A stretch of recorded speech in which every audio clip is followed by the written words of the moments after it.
Gauteng, in a dramatic and sobering development in the Vaal scholar transport crash that has gripped the nation, the driver at the center of the tragedy has abandoned his bail application in court as authorities proceed with upgraded charges, including murder, in connection with the deaths of 14 schoolchildren. Ayanda Dladla, 22, appeared before the Vanderbijlpark Magistrates Court on Thursday, where the National Prosecuting Authority, NPA, confirmed that initial culpable homicide charges have been elevated to 14 counts of murder.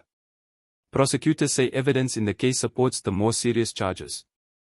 Crash tragedy and rising death toll. The crash occurred on the morning of Monday, January 19, 2026, when a privately operated scholar transport minibus collided head-on with a heavy truck along the 553 Golden Highway near Vanderbijlpark as learners were being taken to school. Originally, police reported 12 learners had died at the scene. But 2 more succumbed to their injuries in hospital in the early hours of Thursday, bringing the tragic death toll to 14. 5 other children were seriously injured and remain hospitalized, while at least 1 has since been discharged. Authorities continue to monitor their condition. Court proceedings and bail decision. In court, Dladla chose to withdraw his bail application, opting to remain in custody, a decision that shocked some in the courtroom but was widely interpreted as strategic, given the gravity of the charges he now faces. The case has been postponed to March 5, 2026 to allow police and prosecutors to continue gathering evidence, including witness statements and forensic findings. Expanded charges beyond murder. The NPA confirmed that in addition to the 14 murder counts, Dladla faces 3 counts of attempted murder related to the injured pupils. He is also charged with driving without a valid professional driving permit, PEP, and operating the vehicle without a valid certificate of fitness or license, serious regulatory offenses that have heightened public concern about transport safety standards.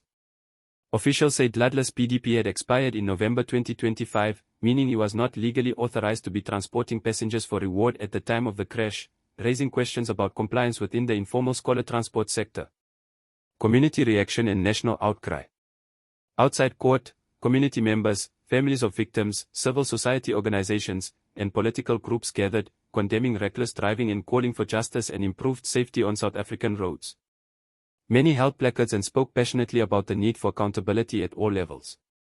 Family members of the deceased learners, many of them still in deep mourning, described the ordeal as a painful reopening of wounds, particularly as video footage of the crash circulated widely on social media. Safety debate and broader issues. The Vanderbijlpark tragedy has triggered a national conversation about scholar transport safety, with renewed calls for stricter enforcement of traffic laws, better vehicle oversight, and more robust regulation of privately operated learner transport services.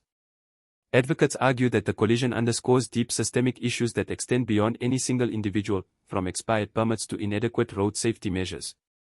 As the case progresses, public attention remains fixed on the courtroom and on the families still grieving the loss of young lives taken far too soon. The next court appearance on March 5 will be closely watched as further evidence unfolds. Daily Dose and More, January 22, 2026, Cape Town.